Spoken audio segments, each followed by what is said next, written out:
നമസ്കാരം കുട്ടികളെ. നമ്മൾ മനുഷ്യനുൾപ്പെടെയുള്ള ജീവജാലങ്ങൾക്ക് ജീവൻ നിലനിർത്താൻ ആവശ്യമായ ഘടകങ്ങൾ എന്തെല്ലാമാണ്? മിടുക്കർ. വായു, ജലം, ആഹാരം തുടങ്ങിയവയാണ് നമ്മുടെ ജീവൻ നിലനിർത്താൻ ആവശ്യമായ ഘടകങ്ങൾ. അപ്പോൾ നാം ആഹാരം കഴിക്കുന്നത് എന്തിനാണെന്നൊന്ന് പറയാമോ? ശരിയാണ്, ഊർജം ലഭിക്കാൻ. നമ്മൾ ആഹാരം കഴിക്കുന്നത് നമ്മൾക്ക് ഊർജം ലഭിക്കുവാൻ വേണ്ടിയാണ്. ആഹാരത്തിലൂടെയാണ് ജീവൽ പ്രവർത്തനങ്ങൾക്ക് ആവശ്യമായ പോഷകങ്ങൾ നമുക്ക് ലഭിക്കുന്നത്. ധാന്യകം, പ്രോട്ടീൻ, കൊഴുപ്പ്, ധാതുക്കൾ, വിറ്റമിനുകൾ എന്നിവയാണ് ആഹാരത്തിൽ നിന്നും നമുക്ക് ലഭിക്കുന്ന പോഷക ഘടകങ്ങൾ. ആഹാരത്തിൽ നിന്ന് എങ്ങനെയാണ് പോഷകങ്ങൾ നമുക്ക് ലഭിക്കുന്നത്? നമ്മൾ കഴിക്കുന്ന ആഹാരം അതേപടി ശരീരത്തിലേക്ക് ആഗിരണം ചെയ്യപ്പെടുന്നുണ്ടോ? ഇല്ലല്ലേ. ദഹനത്തിലൂടെയാണ് പോഷകങ്ങൾ ശരീരത്തിന് ലഭിക്കുന്നത്. സങ്കീർണമായ ആഹാര പദാർത്ഥങ്ങളെ ആഗിരണത്തിന് ഉതകുന്ന തരത്തിൽ ലഘു ഘടകങ്ങളാക്കി മാറ്റുന്ന പ്രക്രിയയാണ് ദഹനം.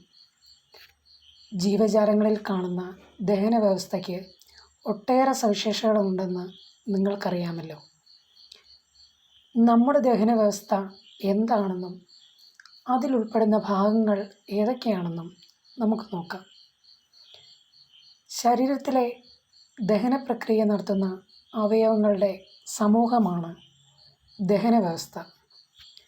വായ്, അന്നനാളം, ആമാശയം, ചെറുകുടൽ, വൻകുടൽ, മലാശയം, മലദ്വാരം എന്നിവയാണ് ദഹനവ്യവസ്ഥയുടെ ഭാഗങ്ങൾ.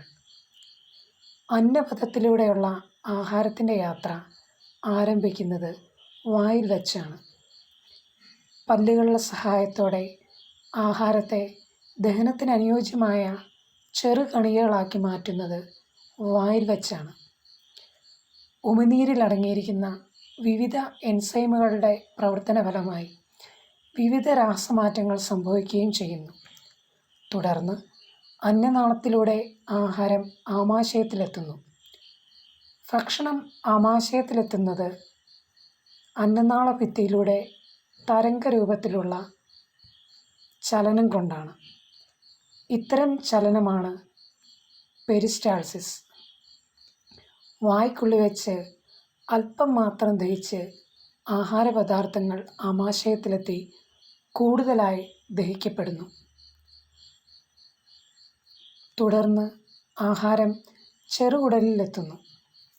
മനുഷ്യൻ്റെ ചെറുകുടലിന് 5 മുതൽ 6 മീറ്റർ വരെ നീളമുണ്ട്. ആഹാരത്തിന് ദഹനം പൂർത്തിയാകുന്നതും ആഗിരണം ആരംഭിക്കുന്നതും ചെറുകുടലിൽ വെച്ചാണ്.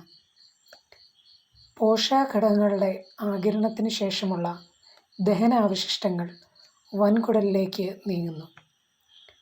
ചെറുകുടലിൽ വച്ച് ആഗിരണം ചെയ്യപ്പെട്ട് കഴിഞ്ഞ ശേഷം ലവണങ്ങളും ജലവും വൻകുടലിൽ വച്ച് ആഗിരണം ചെയ്യപ്പെടുകയും തുടർന്ന് മലാശയത്തിൽ ശേഖരിക്കപ്പെടുന്ന ദഹനാവശിഷ്ടങ്ങൾ മലദ്വാരത്തിലൂടെ പുറന്തള്ളപ്പെടുകയും ചെയ്യുന്നു. ദഹനപ്രക്രിയ നടക്കുന്നതിന് 4 മുതൽ 5 മണിക്കൂർ വരെ സമയം ആവശ്യമാണ്. ഇപ്പോൾ നിങ്ങൾക്ക് മനസ്സിലായില്ലേ നമ്മുടെ ദഹന പ്രക്രിയയുടെ ഭാഗങ്ങളും എങ്ങനെയാണ് ദഹനം നടക്കുന്നതെന്നും? എല്ലാവരും അന്നപഥത്തിലൂടെയുള്ള ആഹാരത്തിൻ്റെ സഞ്ചാരം ഒരു ഫ്ലോ ചാർട്ടായി ചിത്രീകരിക്കുക.